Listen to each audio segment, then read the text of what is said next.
your girl Golden Bree. Welcome to my gaming channel. I think I'm gonna say Golden Bree instead of Golden Bree Gaming because that's too much. But this is my gaming channel.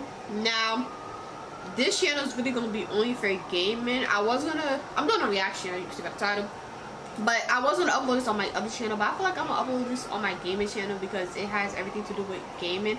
I wasn't gonna do these type of like reactions, but I will do game reactions on this channel as well. You know what I'm saying? Because I do like doing reactions, so I might as well do like some game reactions, but also gaming videos.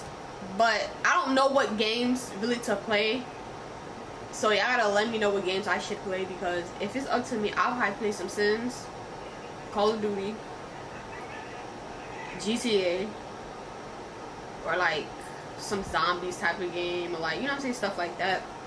But we gonna see what games are coming out this year, because I be feeling like there's no games coming out. Cause me, I grew up playing video games, like, cause my uncles used to literally, we used to like together go to GameStop and buy videos. They used to go to like somewhere in Manhattan where they used to get video games. Like my uncles were game heads, which made me a game head. But now it's like they don't really play games, you know what I'm saying? Like they still play video games, but they don't play a lot, because they told me like there's nothing like really out that's, I guess, that they like or whatever. But we gonna see.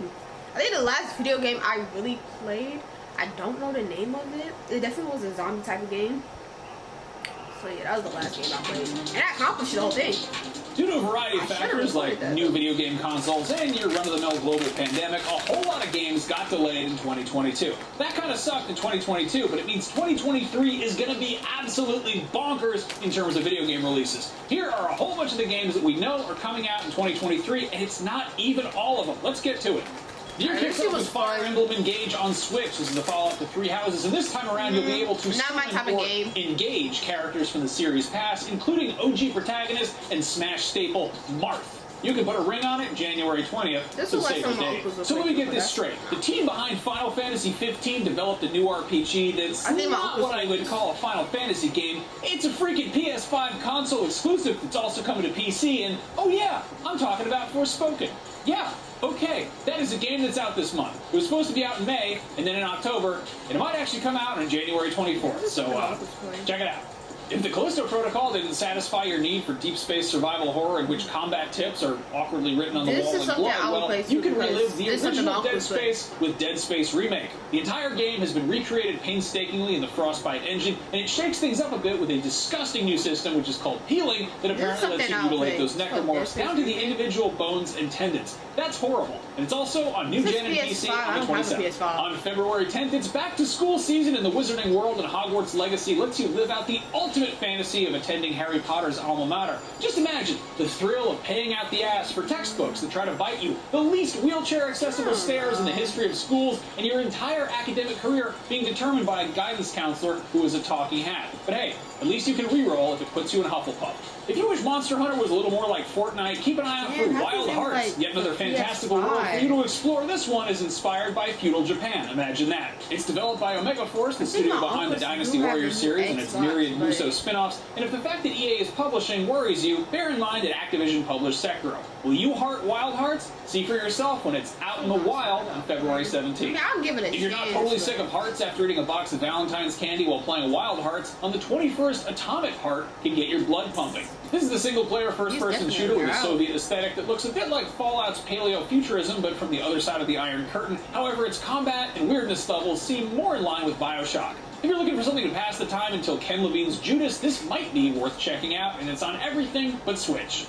On February 22nd, Sony is for all intents and purposes launching a brand new console with the PlayStation VR 2, which will have a pile of launch titles to go with it, and at the summit of this molehill of a day one releases, you'll find the Horizon spin-off, Call of the Mountain, which promises to be a full-length VR game, maybe not as long as the flagship Horizon games, but definitely more meaty than your average virtual reality experience. That's exclusively on PSVR, which is exclusively on PS5. The name Company of Heroes might suggest a sandwich chain like Subway or Quiznos, but rest assured, Company of Heroes 3 is still a World War II RTS. In addition to 2 unique campaigns in Northern Africa and Italy, this one also adds new gameplay features like a dynamic campaign map and a tactical pause, which sounds great for when the real-time combat gets a little too real. That comes to PC on February 23rd. Sons of the Forest is the direct descendant of the hit woodland survival game with a heavy emphasis on survival. While a lot of us would prefer to be stuck on a proverbial desert island with a steam deck or an attractive celebrity, this one will see you foraging for supplies and braving the elements while also fending off a horrible cave system full of terrifying mutant cannibals. Sounds lovely. That's on PC. If that's too scary and you'd rather repeatedly kill some adorable astronauts through a reckless trial-and-error approach to aeronautics, Kerbal Space Program 3 lets you do that and lots more. It hits early access on PC on February 24th, but the developers promise custom bases, multiplayer, mod support, and of course console versions down the road.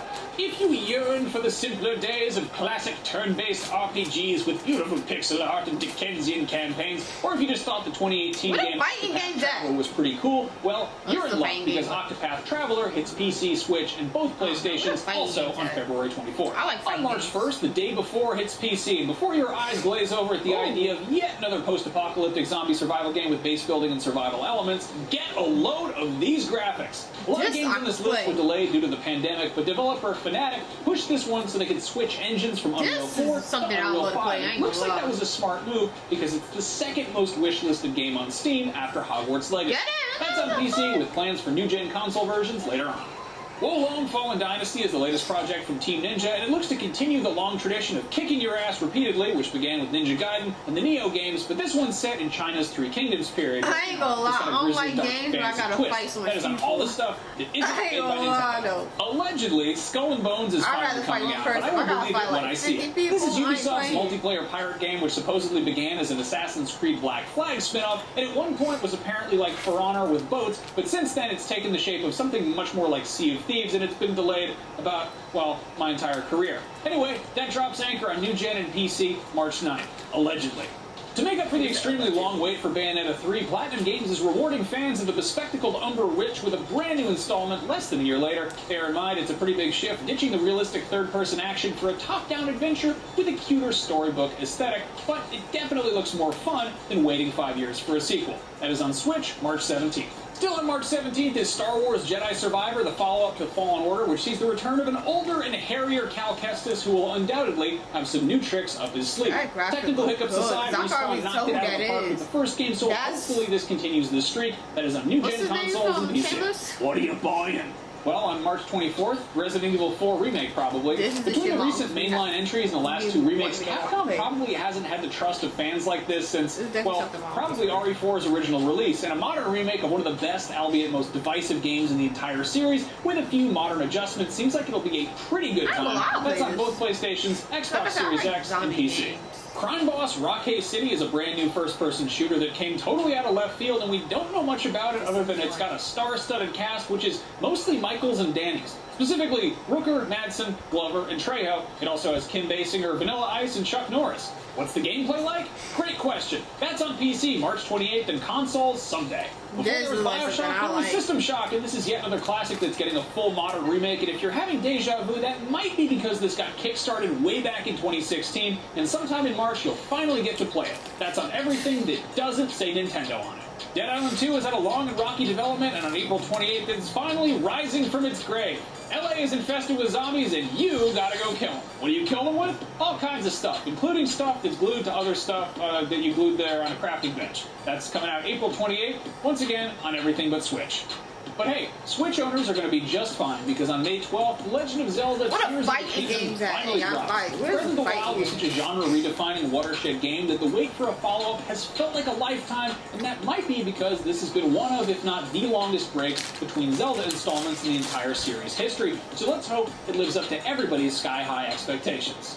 It's been a very long wait for a new game from Rocksteady, the studio that gave us the Batman Arkham series, and while it's set in the same universe, Suicide Squad Kills the Justice League looks to be a pretty huge departure. This time, players can get down with their bad selves as Harley Quinn, Captain Boomerang, King Shark, and or Deadshot. That's on New Gen and PC. Street Fighter 6 looks to be maybe the biggest shift for the series since its jump from 2 to 2.5D back in Street Fighter 4, but this is much more than just a visual leap. It's adding a character creator and a whole hub city for you to explore and hang out in and presumably do some street fighting in, but don't worry, as far as fighting goes, it's not reinventing the wheel, and the buzz for this among fighting game diehards seems very positive. That's on PS4, PS5, Series X and S, and PC.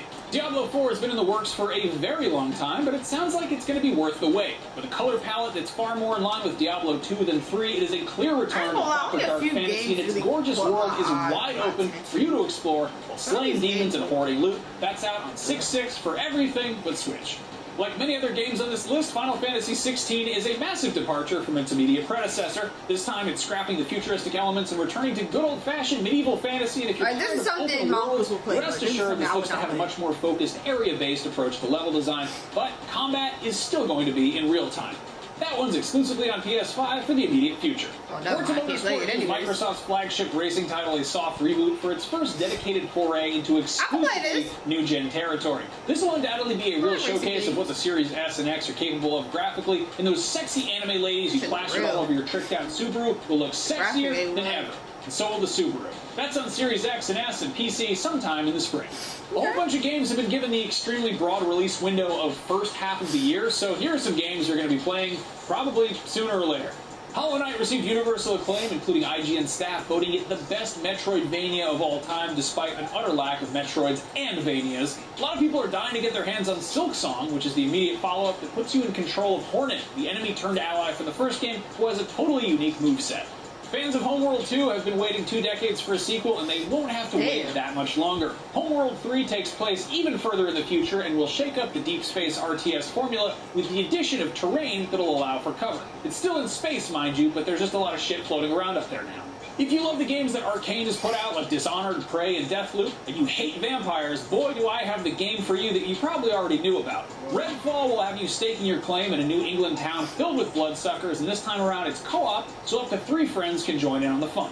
Stalker 2: Heart of Chernobyl is the long-awaited sequel to the 2007 post-apocalyptic survival horror game based on the Tarkovsky film of the same name, based on the classic novel Roadside Picnic, and its development has certainly not been a picnic, roadside, or otherwise. In addition to all the other hurdles of developing a AAA video game through the pandemic, Ukraine-based GSC World also had to put things on hold while their country was being bombed and invaded PC sometime in the first half of the year, but I think of all the games on this list, I don't think anybody's going to be mad if they need more time. Starfield is shaping up to be Skyrim in space. And before you tell me that's a stupid, reductive way of describing it, I'm quoting Todd Howard, so take that. Anyway, in space, no one can hear you dragon shout, but you can probably go collect some cheese wheels on the moon or on one of the hundreds of other planets in this game. Bro, that's a lot of fighting games, bro. Like, when I mean fighting, I'm like, if you like deep space stuff, but Starfield sounds dauntingly expansive, well, there's also The Expanse, a Telltale series, which is a narrative adventure set in the universe of the hit TV show, and that's on PC and consoles. Type of game, right? If you think narrative adventures are a novel idea, well, it's time to unravel a new story with Alan Wake 2, which sees the return of Remedy's author-protagonist, but this time around promises to be a proper survival horror. That looked like a movie. If you're one of the many people who spent thousands of hours hunting and crafting and riding dinosaurs in Ark, you may have thought to yourself at some point, this game is great, but it needs Vin Diesel. Well, you weren't the only one, because Vin Diesel felt the same way, and after playing a shitload of the first game, I really wanted to bring back, like, that's like, I've been, like, in love with since I was a kid. Bully. If you know what Bully is, Bully was my favorite. I think I still got it on my PlayStation. I freaking love Bully. I just hate the graphic. I have the game, but the graphic is so terrible that I just don't play it. They need to fix the quality for that. Not only starring in the sequel, he's also involved with its development as Studio Wildcard's president of Creative Convergence, which means he's also executive producing an Ark animated series. Sure, why not? If you think giant robots are f***ing awesome, you're correct. And FromSoft's beloved mecha series Armored Core is back with its 6th long-overdue installment, Fires of Rubicon. What took so long? Well, FromSoft was busy establishing a little genre called Soulsborne with a trilogy of Dark Souls games, Bloodborne, Sekiro, and a territory. Assassin's Creed Mirage is going to scale things back and return to the original game's design. There's a step prizes in store. Pinocchio fans, if such a thing actually exists, have had a pretty busy couple of years. Hot on the trail of Disney and Del Toro's feature film takes on that dishonest but lovable wooden boy comes Lies of P. I know I should. Insomniac Games is able to do with the new hardware with Ratchet and Clank Rift Apart. We are dying to see I what never new played tricks Spider-Man our or any neighborhood type of wall Marvel crawler movie. has in store for us in the sequel. The Cops and game. Robbers co-op shooter Payday 2 gets a long-awaited sequel a full decade after the last game released. This time around, players can expect larger-scale heists as developers have described the setting as, quote, a living, enormous representation of New York City. Another series getting a sequel after a decade of nothing, unless you count the mobile game, is Pikmin. We basically haven't seen anything from this game. Murdered, and the other team will be playing is not just Leatherface, but his entire messed up family too. Considering how much Gears of War copied Warhammer 40k's homework, it's okay to move slow too. Big B story. That's the this thing new game too. takes Alright, up I'm 6 months. react to this. That's the thing. I'm definitely gonna have to get me a gaming computer because this computer is not gonna let me game. I already know for a fact. Like, this computer's type of hater. I can hardly play Sims on it. Like, you see how it's like moving slow and I can't finish my reaction. Yeah, I'm definitely gonna need a gaming computer. But comment down games you guys want me to play, even for the laptop or the PlayStation or Xbox. I'm not gonna use my Xbox anyways. But yeah, just let me know what kind of games that I should play, because like I want to play games. I honestly want to play games that I never played before. I want to play games that I even said I wouldn't play, but I'll still play. You know what I'm saying? So yeah, just comment down any games I should play. Thank you guys for watching. Don't forget to like, comment, subscribe, and subscribe to that post notification bell on.